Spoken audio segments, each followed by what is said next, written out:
کس نے بنایا یہ جہاں تیرے زمین پر ہے پہاڑ ان سے جھلک. بسم اللہ الرحمن الرحیم. یہ ایک اور سوال کیا گیا ہے کہ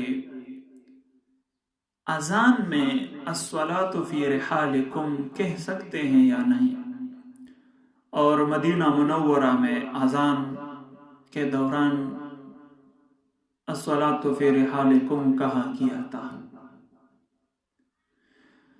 تو اس کا جواب تو یہ ہے کہ یہ واقعہ آیا مسجد نبوی میں آیا ہے یا نہیں.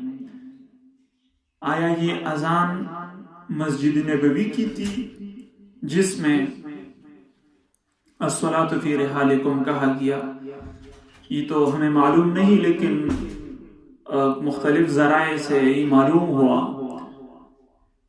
کہ مسجد نبوی کی جو انتظامیہ ہے انہوں نے اس کی تردید کی ہے کہ مسجد نبوی کی اذان میں یہ نہیں کہا گیا. باقی یہ ثابت ہے یا نہیں، تو شدید بارش اور شدید آندھی اور طوفان کے دوران الصلاۃ فی رحالکم کہنا احادیث سے ثابت ہے. دوسری بات اس میں یہ ہے کہ کیا اسے اذان کے دوران کہا جائے گا یا اذان کے بعد.